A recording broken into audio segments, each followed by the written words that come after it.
وأصحابك يا حبيب الله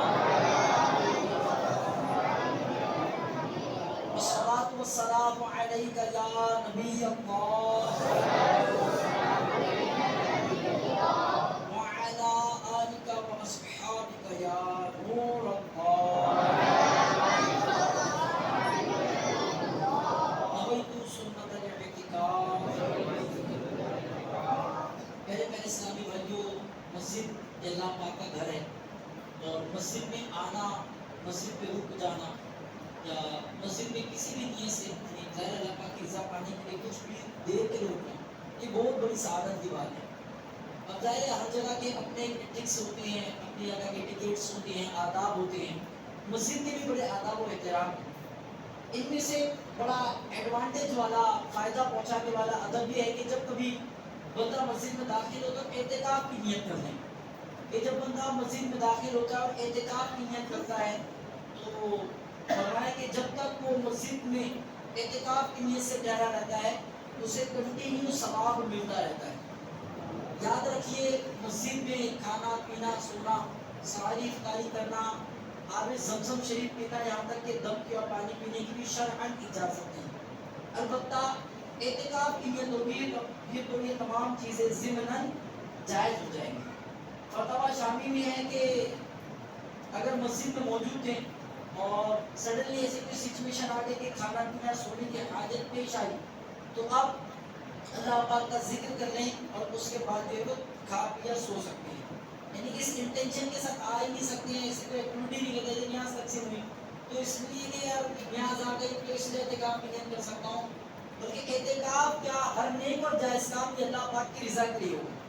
تو میں اور آپ اس معاملے میں بڑے کانشیس ہوں، بڑے جو ہے نا وہ حساس ہوں کہ جب کبھی مسجد میں داخل ہو تو مسجد میں کھانے پینے اور سونے میں بڑی احتیاط کریں. ایک بہت اچھی چیز جو ہمارے لیے علماء کرام نے آسان کر دی کہ اعتکاف کی نیت سے ہی مسجد میں ٹھہرا رہے. تو اس طرح کی دیگر ایکٹیویٹیز اگر ایڈ بھی ہو گئی تو انشاءاللہ قریب ضمن ثواب بھی ملے گا. نبی پاک صلی اللہ علیہ وسلم کا فرمان رحمت نشان ہے، بے شک دعا زمین و آسمان کے درمیان ٹھہری رہتی ہے اور اس سے کوئی چیز اوپر نہیں لے جاتی جب تک تم اپنے نبی علیہ السلام پر درود پاک نہ پڑھ لو. صلو علی الحبیب صلی اللہ علیہ وسلم. میرے اسلامی بھائیوں، بڑی سعادت کی بات کہ اس طرح کی محفلوں میں بس ہم مسجد میں حاضر ہیں. تو اب اس میں مزید نیتیاں بڑھانے کے لیے، نیکیوں کا ملٹیپلیکیشن کرنے کے لیے اچھی اچھی نیتیں کرنے میں یاد رکھیے جتنی اچھی نیتیں زیادہ ہوگی انشاءاللہ کریم ثواب بھی زیادہ ملے گا. تو میں کچھ اچھی نیتیں کراتا ہوں اور نیت بنتی ہے تو انشاءاللہ کریم کے اس پر مہر بھی لگے. مثلا نیت کیجئے کہ علم دین حاصل کرنے کے لیے پورا بیان سنوں گا، با ادب بیٹھوں گا،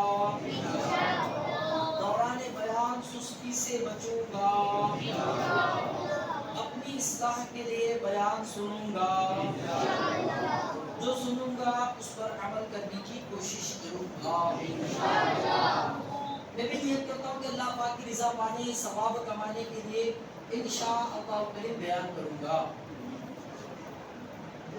نبی پاک صلی اللہ علیہ وسلم کے تمام صحابہ کرام علیہ رضوان کی اپنی اپنی جگہ پر اپنی اپنی اسپیشلٹی ہے، اپنی اپنی کوالٹیز ہیں. سبھی آسمانی ہدایت کے تارے اور اللہ کریم اور اس کے پیارے حبیب صلی اللہ علیہ وسلم کے پیارے، لیکن ان میں سے بعض کو بعض پر فضیلت حاصل ہے اور سب صحابہ میں افضل خلفائے راشدین ہیں.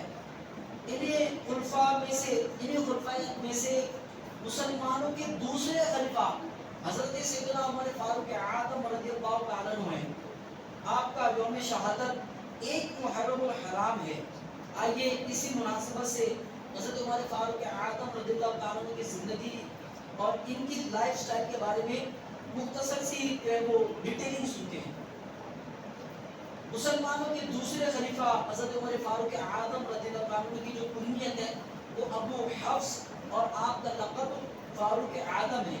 ایک روایت میں ہے کہ آپ رضی اللہ تعالیٰ عنہ 39 مردوں کے بعد نبی پاک صلی اللہ علیہ وسلم کی دعا سے اعلان نبوت کے 6 سال ایمان لائے، اس لیے آپ کو جو ہے وہ 40 عدد کا پورا کرنے والا یعنی متمم الاربعین کہا جاتا ہے۔ آپ رضی اللہ تعالیٰ کے اسلام قبول کرنے سے مسلمانوں کو بے حد خوشی ہوئی اور ان کو بہت بڑا سہارا مل گیا، یہاں تک کہ نبی پاک صلی اللہ علیہ وسلم نے مسلمانوں کے ساتھ مل کر حرم محترم میں اعلانیہ نماز بھی ادا فرمائی۔ آپ رضی اللہ تعالیٰ عنہ اسلامی جنگوں میں مجاہدانہ شان کے ساتھ شریک رہے اور تمام منصوبہ بندیوں میں شاہ خیر الانام نبی پاک صلی اللہ علیہ وسلم کے وزیر و مشیر کی حیثیت سے وفادار و رفیق کار رہے، یعنی نبی پاک صلی اللہ علیہ وسلم کے آپ کو قریب بھی رکھا کرتے تھے، کیونکہ یوں بھی حضرت عمر فاروق اعظم رضی اللہ عنہ کا ایک الگ لائف سٹائل تھا، ایک الگ روح تھا۔ آپ نے سنا بھی ہوگا کہ حضرت عمر فاروق اعظم رضی اللہ عنہ وہ شخصیت ہے کہ آپ کو دیکھ کر شیطان بھی جو اپنا راستہ بدل دیا کرتا تھا۔ تو یہ آپ کی اسپیشلٹی تھی، یہ آپ میں خصوصیت تھی کہ ماشاءاللہ کریم آپ کئی جو ہے خصوصیت کے مالک تھے۔ بالآخر نماز فجر میں ایک بدبخت نے آپ رضی اللہ عنہ پر خنجر سے وار کیا اور آپ رضی اللہ عنہ کی زخموں کی تاب نہ لاتے ہوئے تیسرے دن شرف شہادت سے سرفراز ہو گئے۔ بوقت وفات آپ رضی اللہ عنہ کی عمر شریف 63 یعنی 63 برس تھی۔ حضرت صہیب رضی اللہ عنہ نے آپ رضی اللہ عنہ کی نماز جنازہ پڑھائی اور گوہر نایاب فیضان نبوت سے فیضیاب خلیفہ رسالت معاب حضرت عمر بن خطاب رضی اللہ عنہ روزہ مبارکہ کے اندر امیر المؤمنین مسلمانوں کے پہلے خلیفہ حضرت سیدنا صدیق اکبر رضی اللہ عنہ کے پہلوے انور میں مدفون ہوئے، سبحان اللہ، جو کہ سرکار مدینہ صلی اللہ علیہ وسلم کے مبارک پہلو شریف کے قرب میں ہے۔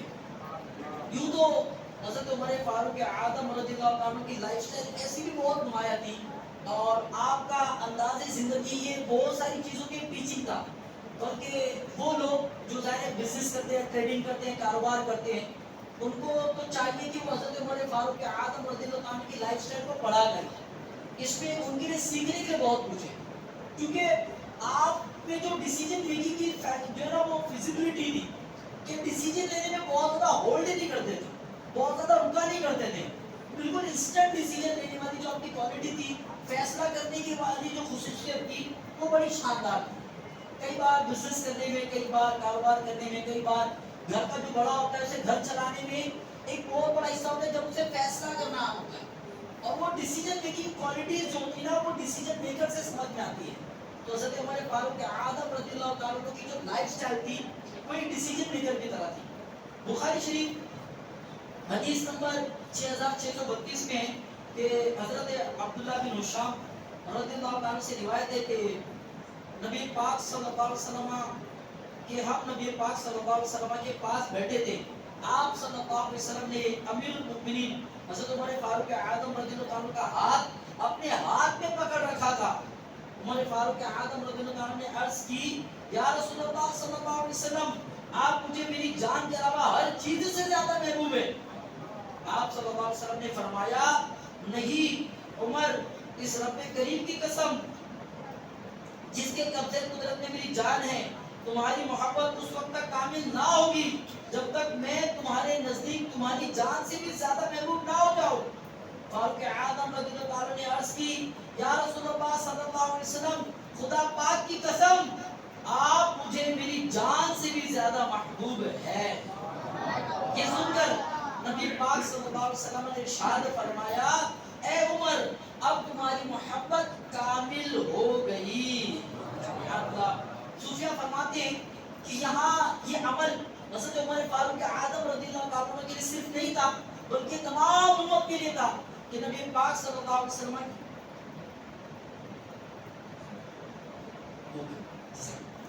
تو یہ عمل جو ہے یہ صرف حضرت عمر فاروق اعظم رضی اللہ عنہ کے لیے نہیں تھا بلکہ یہ اوورآل سبھی کے لیے تھا۔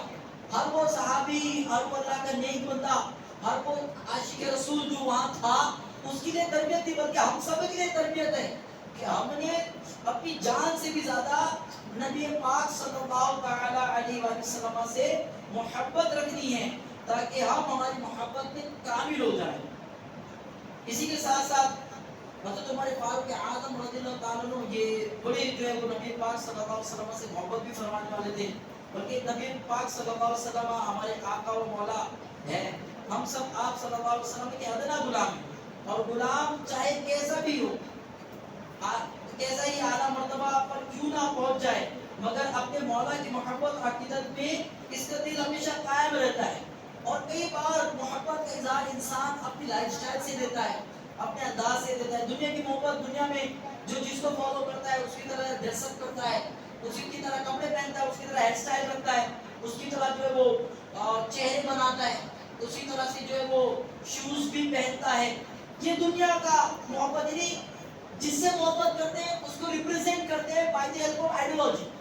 وہ آئیڈیالوجی کیسی ہوتی ہے, جیسے ہم نبی پاک صلی اللہ علیہ وسلم سے محبت کرتے ہیں تو ہم داڑھی رکھتے ہیں, تو داڑھی ایک سیدھا سیدھا میسج ہوتا ہے کہ یس وی لو محمد صلی اللہ علیہ وسلم. تو یہ جو انٹریکشن ہے, یہ جو داڑھی ہے, یہ اصل میں عشق مصطفیٰ صلی اللہ علیہ وسلم کی علامت ہے. اسی طرح جو حضرت عمر فاروق اعظم رضی اللہ تعالیٰ کا انداز تھا, آپ فرماتے ہیں کہ محبت کا جو انداز ہے وہ ہر چیز سے ادا کیا جاتا ہے.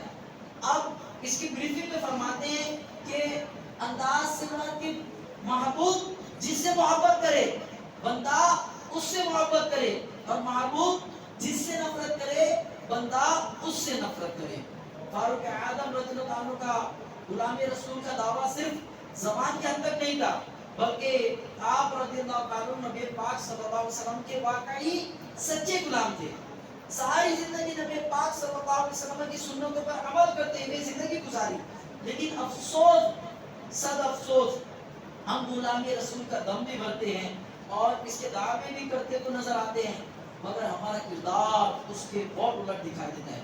یاد رکھیے, محبت رسول صرف اس بات کا نام نہیں کہ اجتماعی ذکر نات یا جلوس میلاد میں بلند آواز سے جھوم جھوم کر نعتیں پڑھی, یا ہاتھ اٹھا کر زور زور سے نعرے لگائے گئے, اور پھر ساری رات جاگنے کے بعد نماز فجر پڑھے بغیر ہی سو جائیں. عام دنوں میں بھی پانچوں نمازیں حتیٰ کہ جمعہ تک نہ پڑھے. پیارے آقا مدینے والے مصطفیٰ صلی اللہ علیہ وسلم کی پیاری پیاری سنت, داڑھی شریف اڑانے والا آخر کیسے عاشق رسول ہو سکتا ہے؟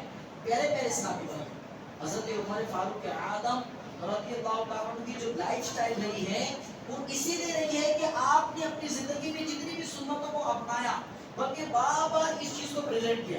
ایک بڑا طویل واقعہ ہے, میں اس کو شارٹ میں عرض کرتا ہوں. ایک مرتبہ حضرت فاروق اعظم رضی اللہ تعالیٰ عنہ جو ہے وہ اپنی سواری پہ تھے اور ایک جھاڑ کے نیچے سے گزرے, سو پھر ریٹرن آ کے پھر گزرے, پھر ریٹرن آ کے پھر گزرے, پاسبل نہیں ہوا تو پھر وہ جھاڑی کو کچھ نیچے دیا اور جان بوجھ کر اس کا اپنا امامہ جو ہے وہ اٹکایا. تو ایک بار گزرے, دو بار گزرے, تین بار گزرے, there is any possibility, اتنا ہوشیار, اتنا پاورفل پرسنالٹی, اتنا high quality decision making person اگر اس طرح کی دیوان کیا کرے کہ اپنا امامہ جان بوجھ کر جو وہ جھاڑی پر لگائے, تو ہر کوئی جو سوال کرے کہ یار کیا بات ہے کہ اپنا امامہ جھاڑی میں اٹکاتے ہو. تو حضرت عمر فاروق اعظم رضی اللہ عنہ کا انداز, آپ فرماتے ہیں کہ ایک مرتبہ نبی پاک صلی اللہ علیہ وسلم کا گزر کسی جگہ سے ہوا تھا, اور آپ کے امامہ مبارکہ کو ان جھاڑیوں نے جو بوسہ دینے کی سعادت حاصل کی.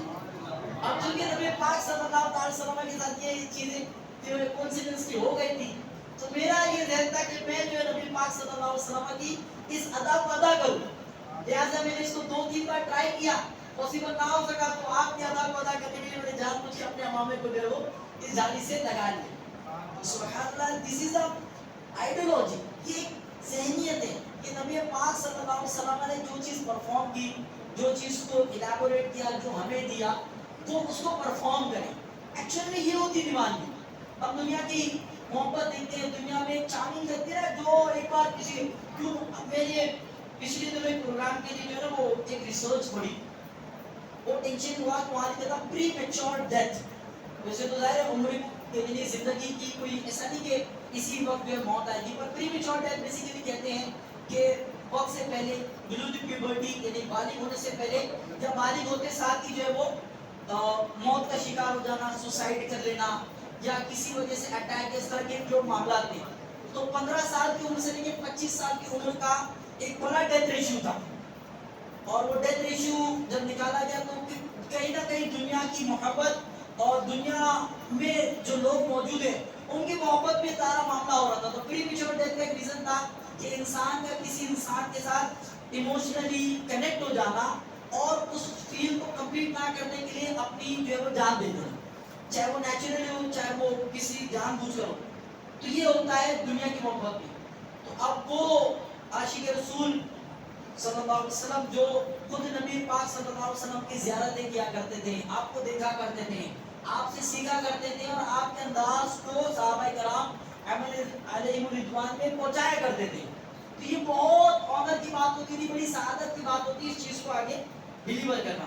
جیسا کہ حضرت فاروق اعظم رضی اللہ تعالیٰ عنہ یہ نبی پاک صلی اللہ علیہ وسلم کا بڑا ادب و احترام کیا کرتے تھے، بلکہ ہر بات جو ہے وہ سنا بھی کرتے تھے.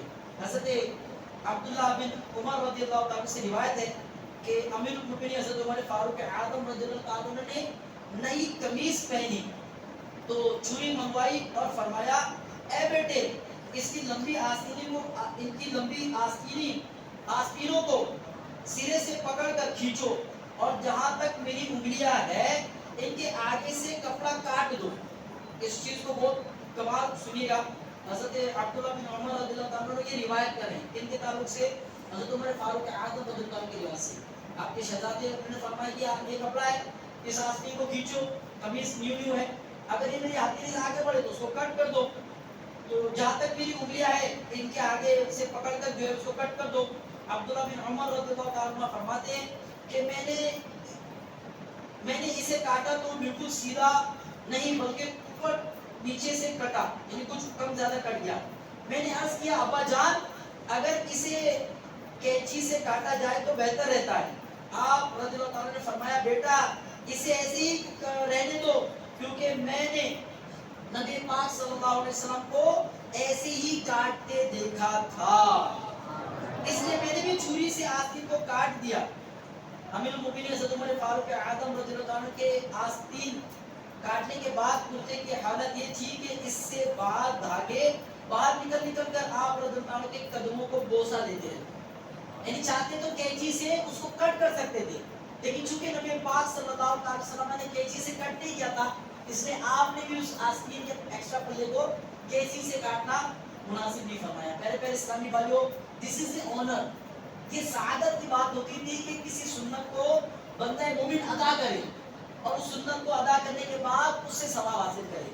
تو پہلے اسلامی بھائیوں ہم بھی چونکہ مسلمان ہیں اور مسلمان جو ہے وہ ظاہر ایک شارٹ ٹرم کے لیے اس دنیا میں آیا ہے. ایٹ دین وی آل نوز کہ ہمیں اس دنیا سے جانا ہے. ظاہر یہ وہ کندھے ہیں جنہوں نے نہ جانے کتنے جنازوں کو اپنے اسی کندھوں سے لا کر جو ہے وہ قبرستان تک پہنچائے. یہ وہ ہاتھ ہے نہ جانے کتنے جنازوں کو انہیں ہاتھوں میں جو ہے مٹی ڈالی. At the end our destination is also same, ہماری جو منزل ہے وہ بھی یہی ہے. بہتر ہے کہ موت سے پہلے موت کی جو ہے وہ تیاری کریں. دعوت اسلامی کے دینی ماحول میں آپ کو باؤنڈ رکھنے کا مقصد یہی ہے. پہلے اسلامی بھائیوں عاشورہ کے ایام بہت قریب ہے اور یہ بیٹر اپرچونٹی ہوتی ہے کہ آپ نے امام صاحب کے بھی بیان میں سنا کہ بھائی کیا کہتے ہیں دین سیکھے. میں جو ظاہر مشین لرننگ کا اسٹوڈنٹ ہوں اور پچھلے دنوں ایک جگہ جا رہا ہوں اور انہوں نے اپنی جو ہے مشین دکھائی اور بتایا کہ یہ کتنی چلتی ہے. تو میں نے پوچھا ہے کیا ہے تو انہوں نے کاریگر لایا جو کبھی اسکول بھی نہیں جاتا. اس کاریگر کبھی اسکول بھی نہیں جاتا اور وہ پوری مشین آپریٹ کر رہا تھا. اور میں مشین لرننگ کا اسٹوڈنٹ ہوں، میرا MSc ہوا ہے لیکن میں وہ مشین کی ABCD بھی نہیں جانتا. تو میں پوچھتا بھی ہو رہی تھی تو اس نے انہوں نے بس یہ ایگزامپل دیا کہ چونکہ یہ کاریگر بڑے پڑھا لکھا نہیں ہے بٹ چونکہ مشین کو چلا رہا ہے پریکٹیکلی اس میں انوالو ہے تو اس کے لیے مشین بالکل کچھ بھی نہیں ہے. اور چونکہ آپ مشین دیکھ کے گھبرا گئے کہ اتنی بڑی مشین پھر اس میں کون سی کوڈ کرتے ہیں، اس میں پائتھن چلتا ہے، جاوا چلتا ہے، کیا چلتا ہے، تو پورا وہ آپریٹنگ کوڈ میں کنفیوز ہو گئے اور وہ بندہ جو اسکول بھی نہیں گیا. تو سمجھنے والی بات یہ کہ جو سیکھ لیتا ہے نا اس کے لیے مشکل چیز بھی آسان ہو جاتی ہے. تو الحمدللہ دعوت اسلامی جو ہے وہ آپ کو دین سکھانا چاہتی ہے. تو اگر آپ تمام بھی دین سیکھنا چاہتے ہیں اور اپنی لائف کو ریفارم کرنا چاہتے ہیں، ریولیوٹ کرنا چاہتے ہیں تو میں آپ تمام کو ریکویسٹ کروں گا کہ ہمارے 3 دن کے جو قافلے ہوتے ہیں یہ ایکچولی پرسنالٹی ڈیولپمنٹ کا ایک بہت اچھا حصہ ہے. 3 دن جب آپ قافلوں میں نکلیں گے الحمدللہ رب العالمین 4 5 6 جولائی کو دعوت اسلامی کے قافلے آل اوور انڈیا سفر کر رہے ہیں. میں آپ تمام کو بھی ریکویسٹ کروں گا کہ ہمارے اس جوگیشوری سرکل سے بھی بہت سارے قافلے سفر کریں گے. آئی ریکویسٹ یو آل, چھٹیاں ہوں گی اور کوئی مصروفیت نہیں ہے, بہت اچھی اپورچونٹی, بہت اچھا موقع ہے. یہ وہ ٹائم ہے کہ اس ٹائم کو اللہ کی راہ میں انویسٹ کریں اور علم دین سیکھیں. اگر یہاں پر آپ اپنی نمازوں کو درست کر لیتے ہیں, وضو کے سیکھ لیتے ہیں, فرائض سیکھ لیتے ہیں, واجبات سیکھ لیتے ہیں, ایٹ لیسٹ نماز اور وضو کے لیے تو چیزیں الائن کر لیں گے, نماز اور وضو کو تو بیٹر کر لیں گے. سو آئی ریکویسٹ یو آل کہ تمام اسلام بھائی یہ نیت کر لیں گے 4 5 6 ان مدنی قافلوں میں ہمیں ضرور سفر کرنا ہے انشاءاللہ کریم. دعوت اسلامی کے اقوال سنو تو بڑے اجتماع میں پڑھائے جانے والے درود پاک اور دعائیں پڑھ لیتے ہیں. بزرگوں نے فرمایا کہ جو شخص ہر شب جمعہ اور جمعرات کی درمیانی رات اس درود شریف کو پابندی سے کم از کم 1 مرتبہ پڑھے گا تو موت کے وقت سرکار مدینہ صلی اللہ علیہ وسلم کی زیارت کریں گا. اور قبر میں داخل ہوتے وقت یہاں تک کہ وہ دیکھے گا کہ نبی پاک صلی اللہ علیہ وسلم اسے قبر میں اپنی رحمت بھرے ہاتھوں سے اتار رہے ہیں. اللہم صلی وسلم وبارک علی سیدنا محمد النبی الأمی الحبیب العالی القدری العظیم الجاه وعلى آلہ وصحبہ وسلم. حضرت انس رضی اللہ عنہ سے روایت ہے کہ نبی پاک صلی اللہ علیہ وسلم نے فرمایا جو شخص یہ درود پاک پڑھے اگر کھڑا تھا تو بیٹھنے سے پہلے, اگر بیٹھا تھا تو کھڑے ہونے سے پہلے اس کے گناہ معاف کر دیے جائیں گے.